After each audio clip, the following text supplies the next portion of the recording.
Thank you. It is such an honor for me to be here today with all of you, with graduates, family, faculty, President Coleman, a distinguished guest, to celebrate your achievements. I'm often asked why I decided to become a liberal arts college president after a career in medicine and public health, health policy, and science. I asked myself that question when I first explored the possibility of a future in higher education. The answer was simple, actually. Because I believe in the power of education to transform lives, because I believe that helping to prepare new generations to lead meaningful lives, both professionally and personally, is a noble calling, because I firmly believe that we have a great need for young leaders who are prepared to make the world a better place than the one that we have passed on to you with all of its troubles, including the violence that is so much on our minds today. And yet, as great a value as I put on the power of higher education, I still know that it cannot entirely protect us from certain moments when suddenly, without warning, we will find ourselves stumped by life's great questions. No matter how much education we may have, and I have had more than my fair share, I have also had my fair share of times when I've found myself wondering if I really knew anything at all. This is a hard thing to experience, perhaps especially for a scientist. But regardless of whether you plan to devote your life to scientific data or teaching or great literature or business or spiritual matters, at some point, without warning, you're going to find yourself utterly dumbstruck. Perhaps that is enough of a lesson right there. I should end my speech right now. The moral of the story is you don't know everything. You have been warned, go forth. In all seriousness, I experienced one such moment this past summer that, as baffling as it was for me at the time, I think I may be able to turn it into something of a lesson for today and a valediction. Let me begin the story by confessing up front that while I have, as I mentioned, been a physician and a health economist and a government official and a public health scientist and a college president, no task, none of the tasks that I've undertaken in my entire life has been as challenging as raising 2 little boys with my spouse. And that's saying something since he's a child psychiatrist. So here's the story. The moment in question came this past summer. Peter, our sons Emerson and Basile, were on vacation in Greece. Peter is Greek, and we renovated a small home on the island of Crete. And we had a wonderful day visiting a Roman-era necropolis and having a picnic not far from the village where we live. I was putting our 6-year-old son Emerson, our oldest son, to bed, and he began to cry uncontrollably. I immediately took him in my arms and asked him why he was crying, and he told me that his stomach had that funny feeling because of 3 things that were troubling him. So what were they? First, he said he was really bothered by the idea of infinity, that numbers did not end. Okay, having no idea how to respond to that one, I decided to keep the conversation moving along. So I brilliantly asked him what the second thing was. He said that he didn't like that we did not know where space ended. Feeling like the host at a dinner party where the conversation has gone badly awry, all I could do was keep asking lame questions. So what's the last thing, I asked. By this point, I was praying for something simple like, where do babies come from? No such luck. I don't want to die, he said. I don't like it that everyone dies, me, Baba, Basile, everyone. In the long frozen moments that followed, I tried desperately to call up any idea, any tiny scrap of my education that would help me comfort him. After what felt like hours, I plunged ahead. It did not start well. For reasons I still cannot fathom, my opening gambit was to tell him that infinity was just an idea, a way of saying that no matter what number we thought up, we could always add 1 to it and get a bigger number, and that he should never be afraid of an idea. Now, why was I thinking that this was going to make him feel better? I have no idea. Anyway, it didn't work, and his crying continued. The conceptual tack had failed, so I tried more of a historical approach. I said, okay, every one of the things that you mentioned as bothering you has bothered humans for as long as we've been on Earth. I had similar thoughts as a boy myself. It's entirely natural. Not that you'll be surprised, but this approach failed to comfort him in any way. So I did what any good father would do. I dug myself deeper in. Next, I tried yet another approach. I said, the three things that are bothering you, I said, are among the most interesting questions in life. And that funny feeling you have in your stomach, that just means that you know that these are important things to think about. At this point, I really have no idea what I was doing. I was just babbling on. So I turned to the family tree. We have a number of physicians in my family, so I told him that I and Baba and Papu and Granddad and Aunt Tina and Uncle David, all of us were doctors because we too didn't like that people die. We became doctors so that we could help people live as long as possible. And one day he might do something that would help people live long too.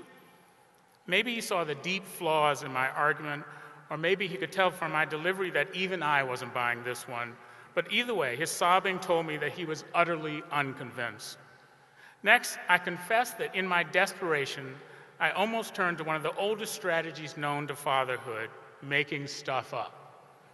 For one brief moment, I considered invoking the idea of an afterlife, even though I personally don't believe in one, or at least not in a way that a sobbing 6-year-old would be able to comprehend. But in the end, I just couldn't do it, not because of any deep personal sense of integrity, alas, but for pragmatic reasons. I knew it would not work because I had tried it once before. Once before, Emerson had worried about death, and at the time I tried to explain that we all live on in the ways that we affect other people, that we live on in their minds. No, he told me, I don't want to live on like that. I want to live on so that I can still run and walk and play. Or as a typical intellectual Michigan student might say, he wanted an afterlife with agency. Clearly the sign of a child of academics. He had closed the possibility of a spiritual solution off, but I still had not quite given up on the idea that maybe I could just make up a convincing answer. I seriously contemplated knocking off his first concern about infinity by telling him that the highest number was actually 3,000,000,001. That was the number, there was nothing above it. I didn't do that, and Emerson is smart, so I guess that he would immediately respond, but what about 3,000,002,000,002? Finally, after several more failed attempts of various sorts, I decided to do what parents have done for thousands of years when their children are inconsolable.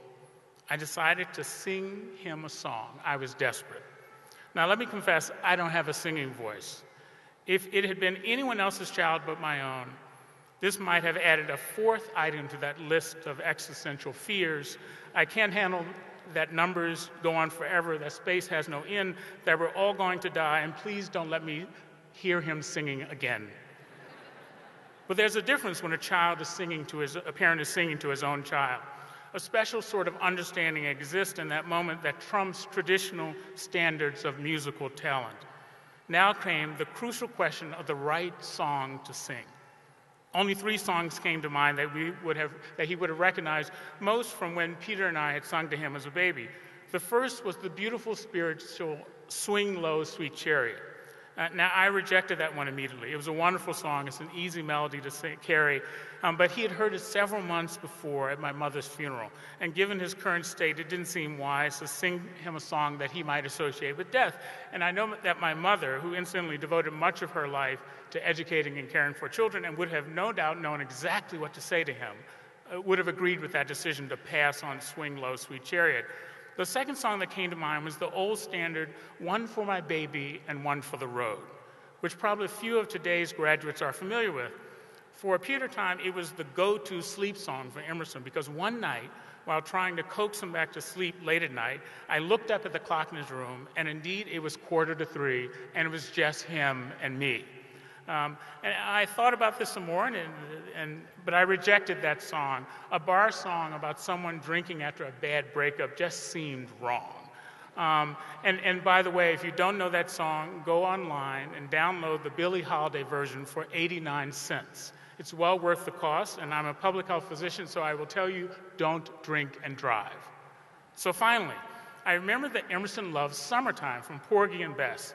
He used to call it the Baby Don't Cry song. So I launched into my own personal rendition, Summertime and the living is easy. Fish are jumping and the cotton is high. Emerson continued to cry until I reached the middle of the second verse. One of these mornings, you're going to rise up singing. You'll spread your wings and you'll take to the sky. He stopped me and asked, what does it mean that I will spread my wings? I said, that means that one day you will no longer be a boy. You'll be a man, and you'll take responsibility for your life and do what you want to do with your life, and I know that you will just soar. The idea completely stopped his crying. I sang the rest of the verse, and by the time I had sung through the entire song a second time, he was asleep. Okay, so a great story, Kington. But what are the lessons for all of you from my little personal odyssey? I will give them to you simply, and we will check to see if you've been paying attention. First, get comfortable with infinity. You're substantially older and more mature than Emerson, so I can tell you that directly. Get comfortable with infinity.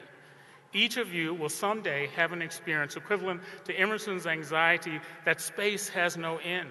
For some of you, it may happen tomorrow morning. You will wake up the day after graduation, and your whole life, with all of its infinite possibilities, will be ahead of you, and a wave of terror may run up the back of your neck. This is not a bad thing, and I will explain why in a moment. Remain calm. Second, there are few answers to life's big questions. We can pretend that 3,000,000,001 really is the biggest number there is, and the illusion might make us feel better for a little while, but the reality is that knowledge, like numbers and space, is infinite. What you know today may be obsolete tomorrow, if not tomorrow, then the day after. But this is not as awful as it sounds. At Grinnell, I have gathered something of a reputation for scaring people by asking big questions that are hard to answer. But it's not because I enjoy putting people on the spot. It's because I believe it's okay to admit that you do not know the answers. Admitting incomplete knowledge is not a sign of failure. Failure only comes when you stop trying to find the answers. But at this point, you may be asking, if college didn't give me all the answers, and if I had to stay afloat in an infinite universe devoid of certainty, then why did I spend all this time and money to go here? This great university has taught you many, many things, as it taught me, but it has not given you all the answers to life's persistent questions, as Garrison Keillor is fond of calling them.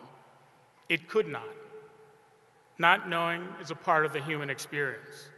But I know that if your teachers were doing their jobs, and being a Michigan graduate myself, and knowing President Coleman as I do, I know that they were doing their jobs. And being a Michigan graduate, I know that they taught you that that funny feeling of not knowing must be followed by the impulse to wonder why and to look for answers. This is what leaders do. There's a quote from the popular author Alvin Toffler that I am fond of. The illiterate of the 21st century will not be those who cannot read and write, but those who cannot learn and unlearn and relearn. Your Michigan education has not taught you all the answers to the multiple choice test of life, but your teachers have taught you to learn and unlearn and then relearn, how to be curious and adaptable and persistent in your quest for answers. I know that each of you has within you the potential to accomplish great things, to spread your wings and soar. I hope that you will persevere through those moments when you have that funny feeling in your stomach. Because when you have those moments, those really are the times to pay attention. Those really are the times that matter. No teacher will ever be able to give you the precise answers you will need in those moments. But the incredible education you received at Michigan has certainly equipped you to understand the questions. And then there will be times when the only thing you can do in your bafflement is surrender to the beautiful unknowability of everything and sing a soothing song, if only to yourself, and that's okay as well. So thank you again for allowing me to celebrate this day with you. I offer my congratulations to each of you and to those of you who are here with the graduates to celebrate your accomplishment. Let me end today with the words that I used to close our commencement ceremony at Grinnell. I leave you with my best wishes and my greatest hopes. May you prosper.